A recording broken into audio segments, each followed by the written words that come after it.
Welcome to the Cowboy Entrepreneur Show, created and hosted by Scott Knudsen, to explore the crossroads of horses and business.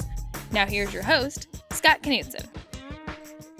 Hello and welcome to the Cowboy Entrepreneur Show. I'm your host, Scott Knudsen. Thank you so much for joining us today, whether you're watching us on our podcast on one of our many platforms or listening to us on the radio on NBC in California on our great affiliate, KCAA.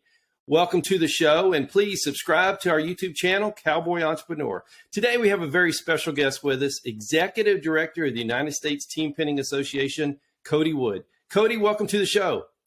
Well, hey, Scott, thank you so much for having me. It's great to be here.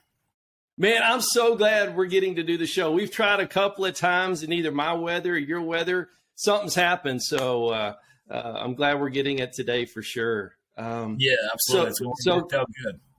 It did, man. So Cody and I met in Amarillo at the World Finals for the USTPA a few months ago, along with Equus Television Network was there too, and just hit it off. And I just love what Cody's doing for the association, and couldn't wait to have him on the show and talk a little bit about it. So thanks again and welcome. Yeah, no, thank you so much. Like I said, it was great to meet you down there in Amarillo. You know, we had a lot going on there at our World Finals, and there's just a lot going on, right, with inside the Western sports world and team penning and ranch sorting specifically. We've got a lot of things in motion, and it's all very exciting, and so looking forward to sharing some of that. I love it, man. So before we get too far into this deal, so people want to follow USTPA, what is the best way for them to start following it, or they can start looking at some things as we're talking? Yeah, definitely. Obviously, our social media, you know, whether it's, United States Team Penning Association on Facebook, Instagram, TikTok, YouTube. We have a great following there as well. And then just at USTPA.com, there's just a load of information and wealth of knowledge about our sport and what we've got going on. So those areas, are great places to go for resources if you want to try to get into this sport and follow it a little bit closer. Love it, man. I love how Equus Television is there too on some of the bigger events, and they're there and showing it live so you can watch it.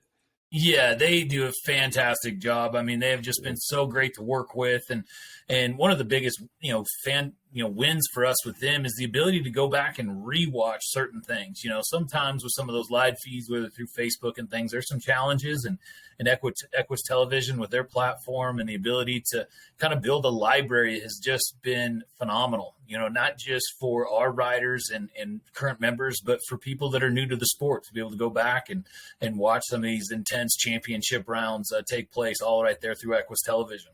Yeah, it puts you right down in the arena for sure.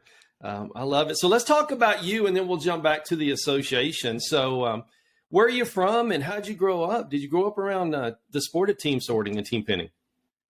I kind of have a little bit of a different path to the sport of team penning, if you will. But I grew up in a rodeo bull riding family west of Denver in the mountains of Colorado. And my dad was a bull rider. My uncle's a bull rider. And so been around Western sports my entire life and love everything about it, and just what it represents as our demographic and everything else. But, I've always been around horses and, had horses at the ranch, that sort of thing. But found myself in an opportunity to start announcing some rodeos and some team penning and ranch sorting events. And that's how I got kind of in touch with the USTPA and just fell in love with the sport and the people. The people with inside this sport are just fantastic. And it's one of those Western sports disciplines that I think has not even come close to scratching the surface or hitting a ceiling, if you will. Just from a spectator standpoint, an excitement standpoint, and then the path to get involved with it. All those areas are at the highest of levels when it comes to Western sports. And so we are just getting this ball rolling. I love that, man. I agree with you 100%. I love the sport and everything it stands for sure. And the Western industry, though, we just were both in Vegas for a lot of days for each of us total for sure. And the sport's growing, the Western sport's growing, and people want to be in the industry, even if they're not riding horses yet. They want to be around it. I think it's the people and the animals and just the environment. It really is, and I mean, like I said, been going to the NFR and different occasions, my whole life. And I mean, there was an energy this time about it that was a little bit different, and I'm also a PRCA announcer, so for Pro Rodeo, and our guest speaker at the State of the Union, if you will, for the PRCA was Taylor Sheridan from Yellowstone, and really had a great message that I think can just really resonate. And it goes to show you kind of where this kind of grassroots effort has come from, and whether or not you're a fan of the show Yellowstone and some of the, Hollywood drama that's in there. But at the end of the day, they incorporate a lot of real life Western sports, whether it's from cutting, the bareback riding, and different reining and that sort of thing, and then tie that all in. And it's been a huge plus for us, and you could feel it there in Las Vegas. So whether you're there for the rodeo or, heck, the fashion industry with inside the Western world, lots of different avenues for you to participate and build a successful career. I love it, man. There were so many people buying their first hat and their first boots, and yeah. And the autograph signings, man, the lines were so long. People just wanting to get close to people that do this sport. So it was really fun to see as well, to see the athletes get that support. Yeah, that's exactly right. They are definitely at the peak of their dominance in a sense, and especially a few of them specifically, like a Stetson Wright or whoever the case may be. But yeah, no, it was really great to see. And like I said, you mentioned it, right? Like watching these people buy a cowboy hat for their first time. Yeah, so love it. Whether they're wearing it the right way or not, I don't care. That's the ultimate goal, is to have more people wearing cowboy hats and more people owning horses and taking care of horses at the end of the day. So. Absolutely. And I think that's why the association is so important, because it's a way for people to get involved and to start watching it and then maybe get their first horse and go to the clinic. So it's a great on-ramp for people to get in the industry. And that's what we have to have anyway, first off. And second, it's a great opportunity to capture that. Yeah, it is. And I could go through 100 different members of our association that basically, and similarly, exactly what you're referring to, but ultimately the sport of team pinning and ranch sorting specifically, at the highest level, it is extremely difficult. The horsepower, the horsemanship is as good as it gets. But the fortunate thing that we have is we do have a rating system. It's an 8-scale rating system that allows people to come in at a beginner level, if you will, and compete right away against other beginners. And so, they're in the same stage, the same arenas as these top tier riders. They have the ability to not only, interact with these top tier riders, but then there's certain classes that kind of correlate with each other that allows them to ride with these top riders. So you're seeing these folks come in, maybe not have the most experience in the world, whether it's from, they're new to horses, or maybe they're new to competition. But then the ability in this platform that we've created has gotten a chance for them to grow immensely in both of those areas. So whether, we got some folks that are, champion wrestlers, D1 NCAA wrestlers that, had that competitive itch and wanted to get it scratched, and they are highly competitive now in the sports of team pinning. There's numerous, past athletes like that are now inside the team pinning world. Or there's, some folks that might be, business owners, maybe a little bit, up there in a few years or whatnot, but they want to, work with their family, with their sons and daughters, granddaughters, grandsons. And this gives you a great opportunity to have a great family weekend and not only have fun together, but also compete and hopefully win together. Yeah, I love that, man. It is a family sport for sure. And it's a friendship sport. And as you accelerate up to the higher levels, it is competitive, but everybody helps each other. Yeah, it's the ultimate team sport, hence the word team thing, but it's, the ability, you're communicating with each other inside the arena. You're going down the road together or meeting up with each other, and you're teaming up with each other, on certain events. They call them blocks, if you will, with your traveling partners. But the other thing, that's obviously a great thing to be able to travel with your friends and your partners and your family. But we also have draws too, which what that does is it allows you to, maybe you're new to the sport. You have the opportunity then through a draw system with each class to ride with a random draw. And so that gives you the opportunity to meet new friends, meet new people, and ride with some of those top tier riders that you might not have known. So if you didn't go to a clinic or something like that, here you are, you have a chance to actually compete with them and work with them in the arena. And that's a lot of fun. I used to do the draw just because it was a great way to meet people and it was a lot of fun for sure. So can we explain the difference in sorting and pinning? Because maybe someone hadn't seen it before, where the pinning is 3 and the sorting is 2 horses. Yeah, you're right. And so they're almost like cousins in a way, right? They're very similar but different. Right. So, most of our events are 3 days long on average, and we'll team pin for the first 2 days and then ranch sort for the third day. And so team pinning, you've got 30 head of cattle that are going to enter the arena, and each cow is tagged and numbered. And so there'll be 3 1s, 3 2s, 3 3s, 3 4s, and so forth. But like I said, you have 3 folks on horseback, and they're entering in on the other end of the arena.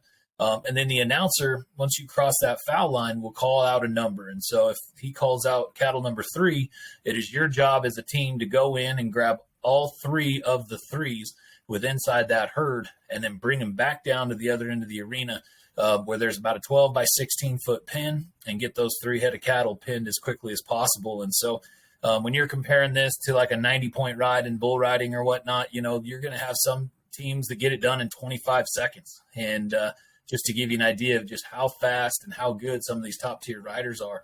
But that's really essentially the breakdown of team pinning. And then when you look at the correlation between ranch sorting and the differences there, the arena is different, right? In team pinning, it's a bigger open arena. In ranch sorting, they're going to condense that down a little bit, and you're going to have a 50-foot diameter pin that you're going to have 10, or what we actually have 12 head of cattle in there, just so you know. There's 0 through 9, so 10 cows that are numbered, and then 2 that are blanks.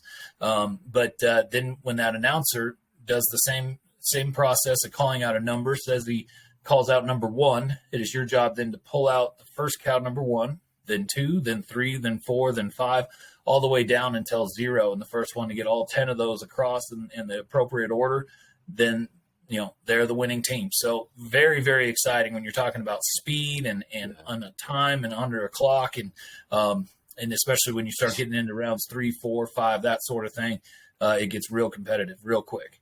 Yeah, I love it, man. Thanks for explaining that for people, because maybe they don't know, but all of that is used on the ranch. If somebody is watching Yellowstone, you see them working cattle and they're separating them out, pushing them to the side. That's all a part of being in the ranch life. So it's a great way for someone that maybe didn't grow up on a ranch to get to do that kind of deal, work with cattle and horses. And it's a team sport too, man. I love the communication between the riders and the horses when they're working these cows.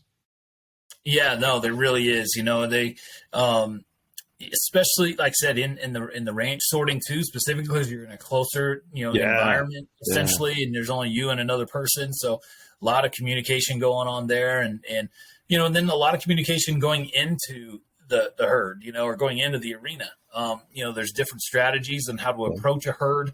You'll see when you start to gain some of this experience, the cows are different from event to event, and some of them might be cattier or more likely to blow out is what they call it, because you got to keep the cows all on one end of the arena. If they cross that foul line, that is a no time. So, yeah, there's a lot of strategy that goes into it, which just makes it that much more fun. Sure. I mean, not only out there and working and your horse and your high level horsemanship, but you're bringing in a lot of gamemanship as well.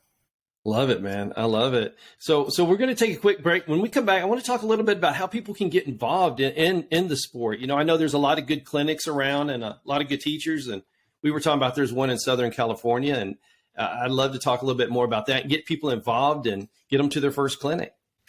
Perfect. Sounds good. All right. We'll be right back on the Cowboy Entrepreneur Show with Cody Wood. Scott will be right back with more. Hi, I'm Scott Knutson, host of the Cowboy Entrepreneur Show, heard on KCAA Fridays, 3 p.m. Pacific. I'd like to talk to you about something I'm very passionate about. Those that know me know I love my coffee. In the morning, afternoon, and even late in the evening, I enjoy a good cup of coffee almost any time of the day. Now, my team at the Cowboy Entrepreneur Show has been working for several months on creating and introducing our own brand of coffee. We wanted to make sure that we got it just right. We don't want to put our name on anything unless we're 100% certain that it's the best product available, and we've finally done it. We have created a wonderful line of coffees, 13 fantastic flavors offered in whole bean, ground, and K-Cups, any way you like to brew your coffee. Now, each of our coffees carries our brand, the very same brand that we put on our horses, our trailers, and our chaps. So you know that this is a quality product. and we only use 100% Arabica beans, the very best beans available. Just listen to some of these wonderful blends and flavors. Jamaican Me Crazy, Honduran San Marcos, Chocolate Cherry Amaretto, Breakfast Blend, and my very favorite, Haley's Blend. A coffee so good, we named it after my daughter. You can order these coffees today by going online to javacowboy.com. That's javacowboy.com. And if you order today, you can get an extra 10% off your final purchase just by entering the promo code COWBOY on checkout. Remember, that's promo code COWBOY for an extra 10% off. Just go to javacowboy.com to order your coffee today. Hello, I'm Scott Knutson, host of the Cowboy Entrepreneur Show. I want to tell you about a product I've tried and I love, and I feel the Cowboy Entrepreneur audience will as well. It's Rebellious Infusions. Rebellious Infusions, they're little packets of flavor. And you know, it gets hot in South Texas, over 100 degrees every day. And I like my water, but it's water. So I use these infusions, put them in my water. It makes it cold. It's great flavor, 0 sugar, 0 calories. It's pure energy infusions. Rebellious Infusions. Go to drinkrebellious.com or on all social media platforms. Drink Rebellious.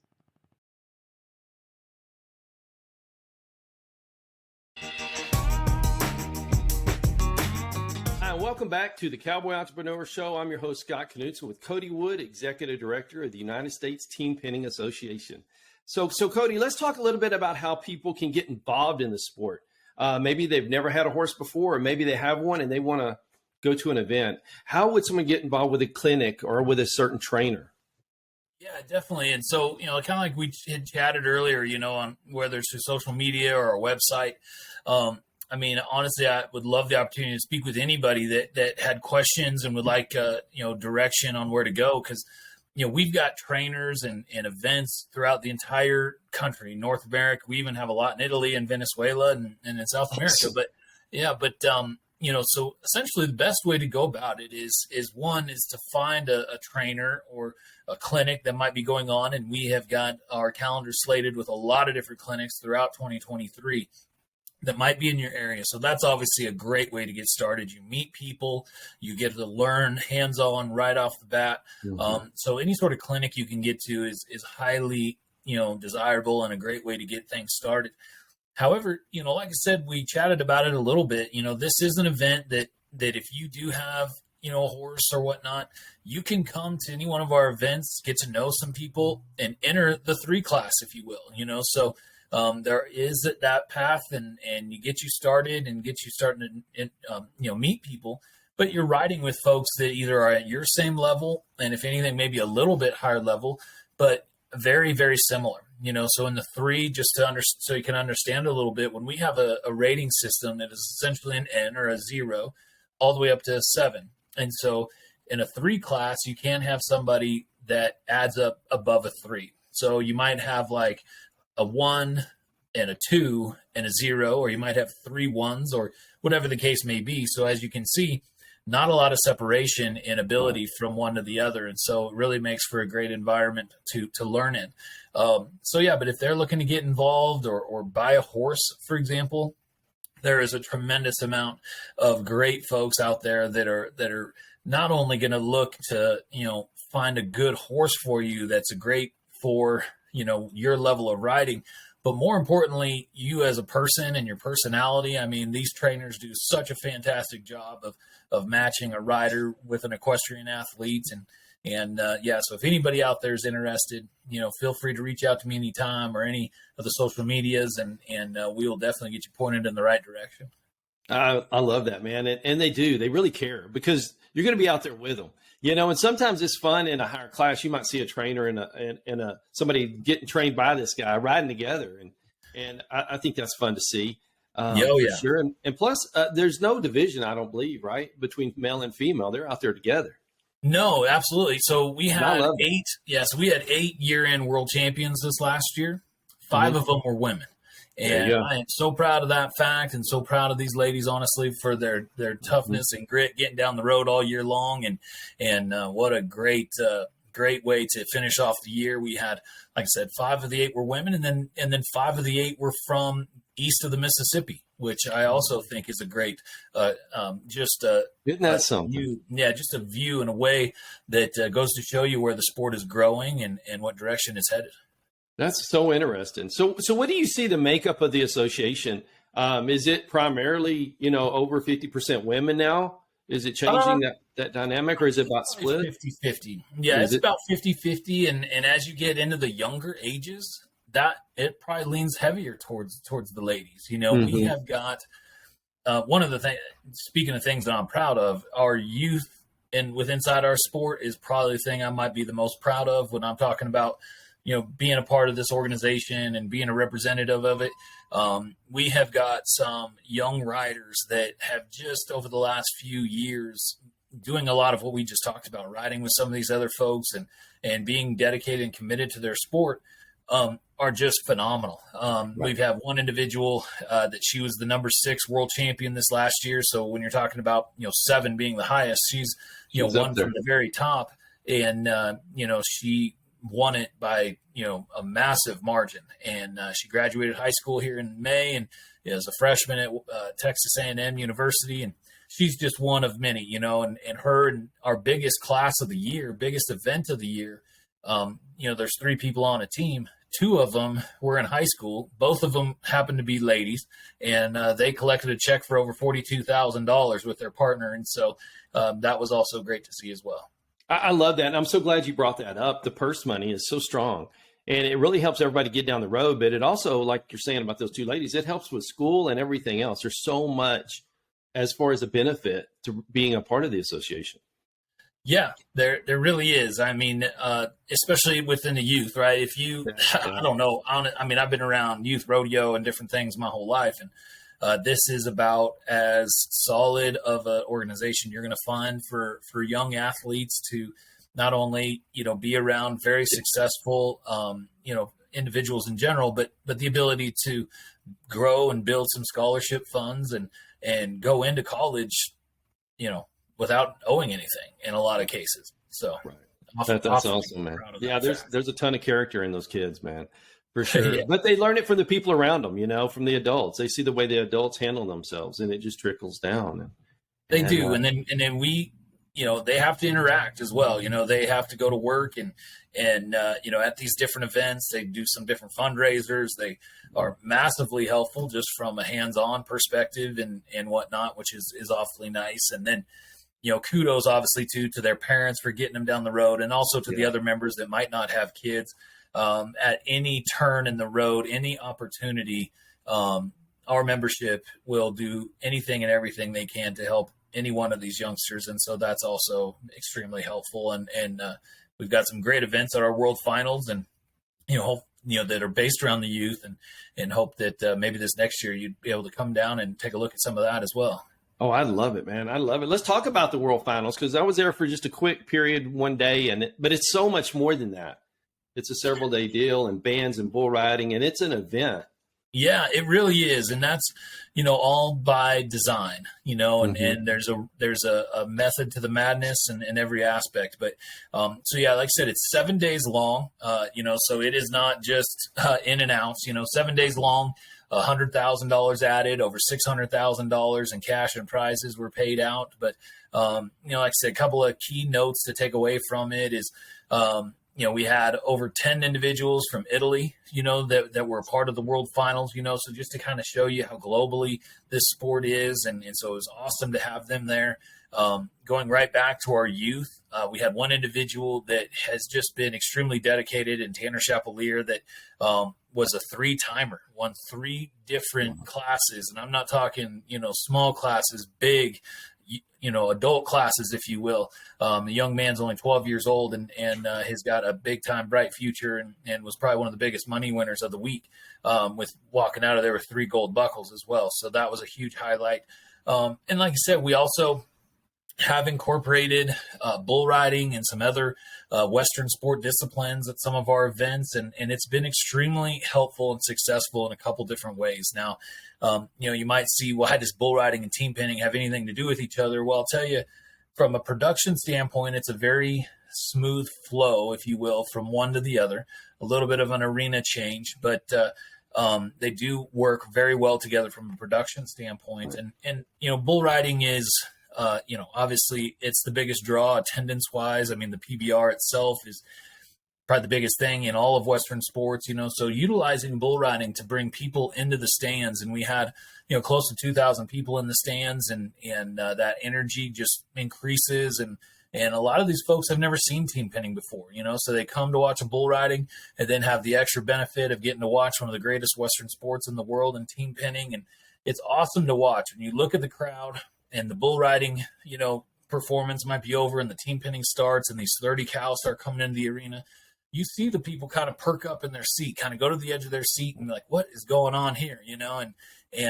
So that's been a big benefit. It's also given us the opportunity to work with the Cowboy channel. Gave us that kind of foot in the door, if you will, by having a bull riding performance with the team pinning to bridge that gap. And now the team pinning content has showed out so well that you'll see, the USTPA on every Cowboy channel app live performance as well. And so that's been huge. And so just the additional coverage is going to do nothing but great things for the growth of the sport. Absolutely. I love the lounge too, man. You had it, I guess it was up on a trailer. I don't know how you set it up on a stage, and you have a big couch and TVs and people just laying up there and watching and horses riding by. And that was it was so fun. It was, yeah. So having that VIP area, one, it just is nice for the riders. We, serve breakfast every morning or whatnot, if you will. But no, and then it gives, we have there's 4 flat screens. And so they literally could sit there, watch the team pinning as it's happening, watch the replay on a different screen. And then a different screen had, Equus television playing, and we were playing some past events throughout the years. So no matter what you were looking for, you had plenty of action right there inside that VIP area. And then on Saturday, the last day of the finals, we cleared that stage off and had a great party, to finish things off with Seth Ward and the Silence, a great up and coming country music artist there in North Texas. And so it was used in multiple facets throughout the 7 days. And I had a great concert to finish things off with it on that stage. I love it, man. So how did people qualify for the world? Do they start off with some clinics? Do they start riding locally, I guess, or more regionally, and then they advance up? Is that the way the progression? So the way that it's built is very user friendly in that sense, right? So if you look at like the NFR, right, and PRCA Pro Rodeo, you got to be the top 15 in the world. Here, you just have to qualify by going, essentially. And so the requirement is that you go to at least 3 shows a year, and then between those 3 shows, at least ride 24 times. So essentially 8 times a weekend at those 3 shows, if that's what you happen to go to. So you have the opportunity to go to your regional finals, which tends to have a tremendous amount of money at those regional finals, and then also obviously at the world finals. So it's very user friendly in that regard. And a lot of people, what they do is they, have the goal of I'm going to go out and make sure at a bare minimum to get qualified for the regional finals or the world finals. And then they take a big family trip and make a week of it, but that's how you get qualified. Just 3 shows, 24 rides, and you could be right there riding for the big money in Amarillo under the bright lights and having a great time doing it. I love that, man. And y'all do so much for everybody that's there as well, because not only the VIP lounge and the money and the buckles and the excitement, but y'all were having Halloween events for the kids, and there's food. There's so much extra you do to make the participants feel special. And the spouses maybe who aren't riding, they feel a part of the event. Yeah, it's very family oriented, without question. I mean, there are kids running around everywhere, and a lot of them are, like I said, are husbands and wives and kids and grandparents, and they're all competing with each other, and we do love that. And the Halloween Spooktacular piece, that's something that we've done 2 years now and had a great trunk or treat, and have worked with West Texas A&M University to help, put that on. And this last year, working with the Amarillo Independent School District, was able to have a couple different first grade classes come through, and we had field trips there at our world finals. And, like I said, there's a method to the madness and a trickle effect that hopefully will resonate forever. Those young kids, for example, on that field trip, a lot of our top riders brought their horses over, let them, interact with those horses. We walked them through the whole facility, explained the sport, and They just loved it. When you have the ability to be around team pinning and watch it firsthand, fully start to grasp, what it is and how you can participate in it, people just tend to love it. And then once you get started in it, I'll tell you, like I said, I didn't grow up in team pinning. I grew up in a bull riding family, and the handful of times that I have team pinned or ranch sorted, it is an adrenaline rush that I did not expect. I mean, you really get your motor running and, to kind of get that shot of life in you, if you will. And it's addicting that you want to do it again. Yeah. My family's eat up with it. Yeah, man, it's awesome. So let's talk a little bit about the special events y'all do at different rodeos, some of the larger rodeos like San Antonio, and how many people are watching it. And that's what's exciting as well. It's something a little bit different, but it's within the realm. Yeah, for sure. And so those opportunities, are not easy to come by, but they are huge benefits to the sport, to the association, to be able to work with somebody, like I said, an example of San Antonio Stock Show and Rodeo, one of the greatest rodeos in all the world. And to have the opportunity to highlight the sport, work together with their facility and committee and everything is great, because that, again, goes exactly right to what we were just talking about. It puts eyes on the sport that might not have ever seen it before. And until you see it and really get a chance to fully understand it, that's when the light bulb goes off. That's when, the process starts at, well, how do I get into this, so I'm really looking forward to being a part of the San Antonio Stock Show and Rodeo. We've been there in the past for many years, and we were gone for a little while. And so now we're back, and it is going to be a fantastic week there in San Antonio. It's fun to see the people like at the San Antonio Rodeo and other places like that maybe have never seen the sport, and they're in there hooting and hollering, and they don't know what for really until they start really watching it and they start understanding it, and they just kind of buy into it. Yeah, and that's the fun part. It really is, because at the end of the day, the sport itself, and whether this is the perfect analogy or not, it does kind of allow you to understand, it's almost like a cutting in a horse race format. You're out there doing a lot of the same agility, the same horsemanship as you would find in a cutting event at some level.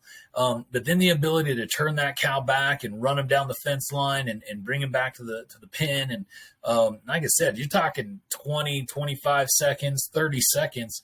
That is really moving when you take in exactly what they have to accomplish.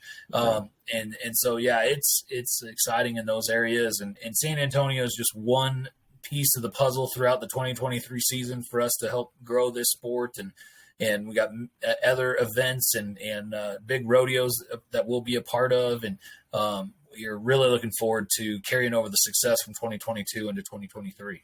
I love it, Cody. Well, we're going to take a quick break. We'll be right back, and we're going to find out about some of the sponsors, some of the partners behind helping the association grow, and find out a little bit more about what's coming on 2023, and maybe hear a bull riding story.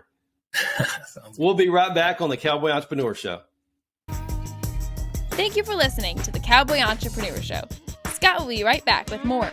For more information on Scott Knudsen, the Cowboy Entrepreneur, visit us online at cowboyentrepreneur.com. Hi, I'm Scott Knudsen, host of the Cowboy Entrepreneur Show, heard on KCAA Fridays, 3 p.m. Pacific. I'd like to talk to you about something I'm very passionate about. Those that know me know I love my coffee. In the morning, afternoon, and even late in the evening, I enjoy a good cup of coffee almost any time of the day. Now, my team at the Cowboy Entrepreneur Show has been working for several months on creating and introducing our own brand of coffee. We wanted to make sure that we got it just right. We don't want to put our name on anything unless we're 100% certain that it's the best product available, and we've finally done it. We have created a wonderful line of coffees, 13 fantastic flavors offered in whole bean, ground, and K-cups, any way you like to brew your coffee. Now, each of our coffees carries our brand, the very same brand that we put on our horses, our trailers, and our chaps. So you know that this is a quality product. And we only use 100% Arabica beans, the very best beans available. Just listen to some of these wonderful blends and flavors. Jamaican Me Crazy, Honduran San Marcos, Chocolate Cherry Amaretto, Breakfast Blend, and my very favorite, Haley's Blend. A coffee so good, we named it after my daughter. You can order these coffees today by going online to javacowboy.com. That's javacowboy.com. And if you order today, you can get an extra 10% off your final purchase just by entering the promo code COWBOY on checkout. Remember, that's promo code COWBOY for an extra 10% off. Just go to javacowboy.com to order your coffee today. Hello, I'm Scott Knutson, host of the Cowboy Entrepreneur Show. I want to tell you about a product I've tried and I love, and I feel the Cowboy Entrepreneur audience will as well. It's Rebellious Infusions. Rebellious Infusions, they're little packets of flavor. And you know, it gets hot in South Texas, over 100 degrees every day. And I like my water, but it's water. So I use these infusions, put them in my water. It makes it cold. It's great flavor, 0 sugar, 0 calories. It's pure energy infusions. Rebellious Infusions. Go to drinkrebellious.com or on all social media platforms. Drink Rebellious.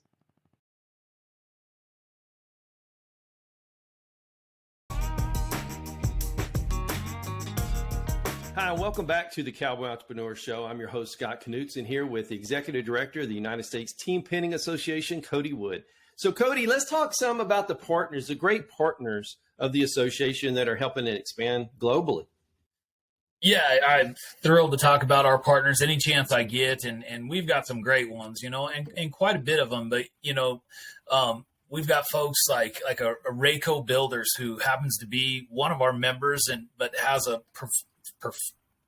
awesome business that, you know, general contractor there that works nationally.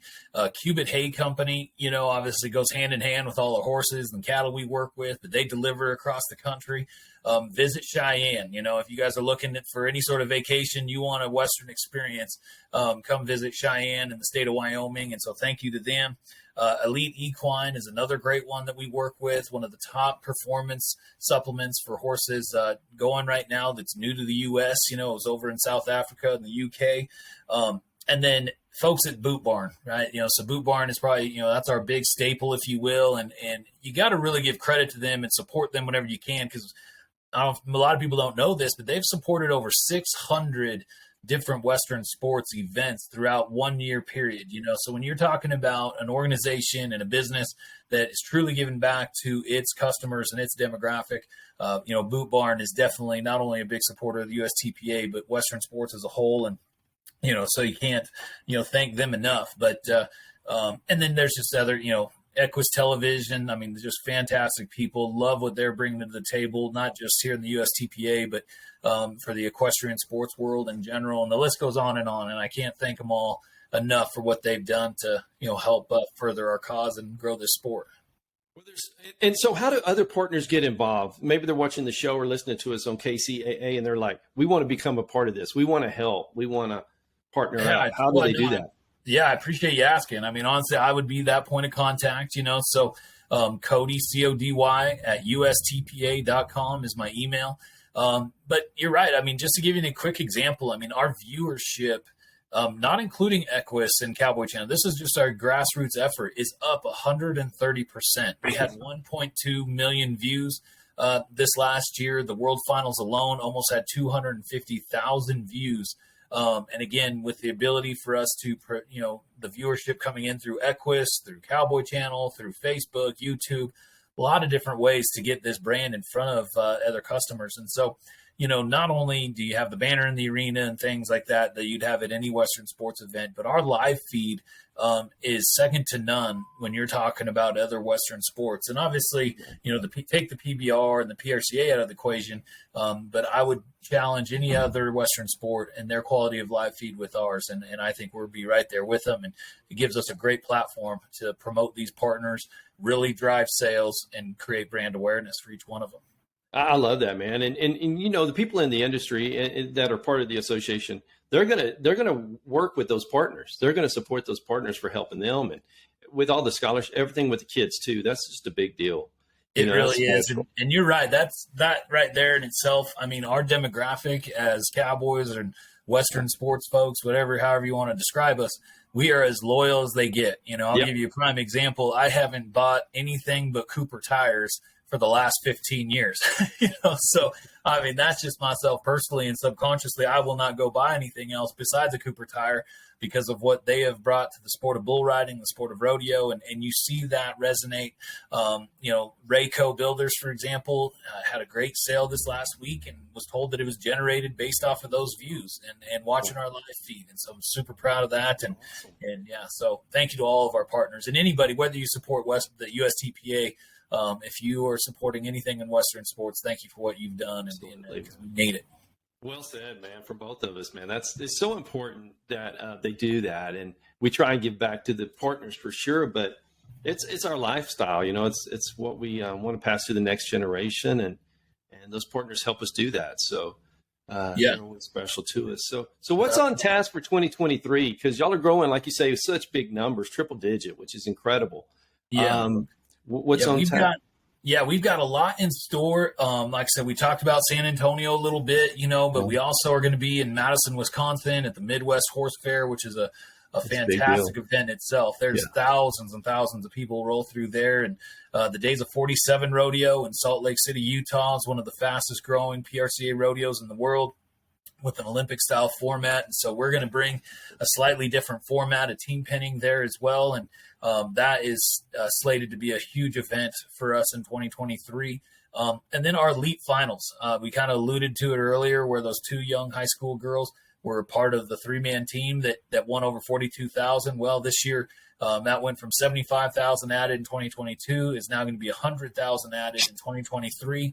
And we are set up for a big-time weekend the last weekend of April in West Monroe, Louisiana for that. And so that's our next big staple, if you will.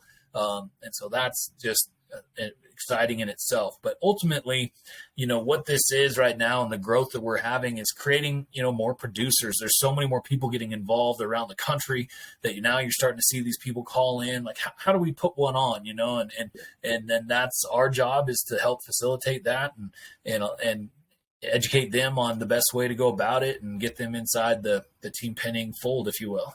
So I'm so glad you brought that up. So how do people get involved? Say if somebody's wants to have a association event, they just call you, and how did they set that up? Because there's certain rules and regulations that go with that to make it perfect. But we make it as easy as possible. Right. It's really pretty straightforward. And so if you wanted to put an event on, team pinning, ranch sorting, whatever the case may be, there's a couple different requirements that you have, because there's certain classes that we need to make sure that are involved just to make sure everything's considered equal across the board from, West Coast to East Coast. But ultimately, we do have some sanctioning fees. It's additional $5 in some classes on your entry fees and a little bit higher in one class. But all that money goes back to the riders themselves. A little bit will go into running the association. But like, just to give you an example, $1 of the $5 is actually going to the association. The other $4 is going back to the riders, whether it's at the world finals, the regional finals, whatever the case may be. So that sanctioning fee is diluted throughout all the members, so we're a 501c5 organization. We are a nonprofit membership owned organization. I'm the only actual employee. And so there's pros and cons to everything, but a huge pro in that is that the fees that you're paying, the sanctioning fees that you're paying are 100% for the most part going back to the riders. And so if you wanted to get something started, it's just a quick call to me and our sanctioning committee and getting that ball rolling. I love that. And, maybe somebody doesn't want to jump in and start riding, but they want to put on an event or maybe supplies cattle or, and I love that. There's other opportunities. Yeah, definitely. And they can make some money too. I mean, a lot of some of these guys are doing very well for themselves, if they put on a successful event. I love that, man. So we just jumped right into the association because we both love the sport so much. But let's talk a little bit more about you, because I think it's important for people to know you. And we know you grew up in a bull riding family. Tell us a story, man. You remember your first bull riding? I do, actually. Yeah. I mean, I kind of had a unique experience for my first bull ride. Really, I was 9 years old, and I said my dad was a bull rider for a long time. He's a gold card member in the PRCA and whatnot. But my first bull ride actually happened to be in a Roper commercial. So if you remember, Roper shirts and stuff were really big back in 1990. And back in so the day, I actually got paid $50 a check, but I had to get on the bull twice because I didn't make it long enough between the two. But it was a cool opportunity, because not only was I, riding under bright lights in a commercial, the adults that were there were some of my lifelong heroes, and they were riding bulls. And so you want to talk about a 9-year-old thinking that they were a superstar. I mean, I was feeling pretty good about myself, but the bull riding world has grown and has been a huge contributor to the entire Western sports platform, as far as introducing our way of life to people in, like, say, New York City or Los Angeles that might not have been exposed to it. Bull riding has been a great conduit for that. And, but I also grew up, my grandfather raised race horses and was a very business-minded individual. And so kind of a unique background, if you will, where I had a bull rider for a father and a businessman for a grandfather. And I got a little bit of both in me, if you will. Well, that helps the association for sure to see the different avenues. Golly. Yeah, it has. It's definitely, been a unique experience and bridges both gaps on both sides. And I absolutely love the business side of things. And like I said, at the end of the day, what a great opportunity I've been given to help the possibility of creating more horse owners, more individuals buying cowboy hats, like you were saying. And so obviously the goal is to grow the association. There's a lot of business aspects that need to be taken in consideration. But at the end of the day, you can drill it down to the simplest of forms. How many horse owners have we created, and how many more cowboy hat owners have we created? I love it, man. I love that statement, because that's right. It funnels and it spins that wheel, the Western world wheel, with hats and boots and belts and trailers and trucks and Cooper tires. Yeah, there you go. And it is, I mean, I've joked around with people that aren't from our world before, and they've asked me certain questions, and I was like, as soon as my kids and my dog are out of the house, if this house is burning down, the next thing I'm grabbing is my cowboy hat, and so, maybe that might be not completely true. I'm sure in the moment, it might be something else, but it does go to show you, though, like, when you're talking to some of these folks and whether they're familiar with our background and the way we, operate and our way of life, it sure is special, and there's a lot that we should be proud of. Absolutely. That's absolutely. Well, let's talk about the horses too. That's one thing we haven't talked a lot about is the horses. That's so vital to the sport. Yeah, you're right. Can you talk a little bit about that? Like where they come from? I know the majority is probably quarter horse. Yeah, a lot of quarter horses. A lot of them are from the cutting world, but we've got a tremendous amount of trainers like we were chatting about. But yeah, these horses, I mean, it's like, a lot of them are like walking a Ferrari into these arenas. I mean, it's not going to necessarily be a monster truck or a NASCAR car even, really. We're talking more, this is going to be like your Indy sports car. These things cut on a dime and are as athletic as they come. And they're very cowy. They have the ability to read cattle. So when you're starting to really separate these horses from their athleticism, you start to see some of them that just have the ability to know what that distance is from the cow, how to, angle or pursue. And obviously the rider has a lot to do with that as well. But yeah, the horses are amazing. And this last year we had some great representatives in our Texas Hay Net Performance Horse of the Year. And going back to our youth and the ladies, right? Our number one horse of the year was a horse called Joker from LS Performance Horses, owned by a young lady, 12-year-old Callie Sajoni, who was the junior youth world champion. And so, just couldn't be more proud of the horses, the youth, and all of those aspects. Man, I love that. And to start, as you're starting, you don't have to have that ramrod horse. Correct. You just get in and start riding that horse and work your way up. But when you're riding that horse and y'all have that bond and you're working the cattle the same way, like you're saying, they know what their job is. There's a special relationship and a bond that is just incredible. There is. And that's what's so nice too. Like I said, if you just get to an event, get the process started of getting to know some of these folks and starting to get some experience under your belt, as you grow as a rider, you're going to get to a point where you need a little bit more horse, and then like I said, there's a lot of great individuals that'll kind of help, streamline that process to get you that right equestrian athlete that's just right for you, not necessarily even from an ability standpoint, but how are you going to fit from a personality standpoint? They are such a big aspect of our sport. And I was just thrilled to be able to highlight them all year long. Performance Horse of the Month to a Performance Horse of the Year, Performance Horse of the Finals, as they are 50% of what we do. We couldn't do this without them. Absolutely. And I love how you highlight them. I think it's so important because they are the athlete in the arena as well. Oh, yeah. Yeah, big time. Man, it's so much fun. Well, man, Cody, I appreciate you so much for being on the Cowboy Entrepreneur Show. Would you mind giving the social media handles links one more time just so everybody can find you? Yeah, absolutely. So, you can find us just about anywhere, right? So United States Team Pinning Association, Facebook, Instagram, have done a lot with TikTok as of late. That's been a lot of fun. So those 3 areas. And then on YouTube, it's been great if you want to subscribe to our YouTube channel, because in that way you're always going to get the notification for when we have a live event. So those 3 areas from a social media standpoint. And then just USTPA.com has got a wealth of knowledge, a great resource would be is to go to your regional directors, because not only myself, I'm more than happy to communicate with anybody, but we have 10 different regions and 2 regional directors inside each region, so that they can really give you a hands-on experience of helping you get down to your first event, if you will. So a lot of different resources there to reach out to. I love it, man. As big as the association is globally, there's still that one-on-one contact, and you have it set up so someone can get an answer quick. And it's super helpful. Personal touch is so important. It really is. And these regional directors, it's not like they're not getting paid to do anything. They're there because they love it and they want to grow this sport, and it matters to them. And so when somebody reaches out to them, they are extremely helpful. And a lot of times they might either be, some of the top riders in the area, and so you can learn from them. And some of them aren't necessarily. They just love, so it's a great group of people that I get a chance to work with. Well, I love it, man. Thanks so much. Well, Cody, thank you again for being on the Cowboy Entrepreneur Show. And please share the show and spread the word about United States Team Pinning Association. And don't forget to subscribe to our YouTube channel, Cowboy Entrepreneur. Thank you all for watching and listening to the Cowboy Entrepreneur Show. Thanks, Scott.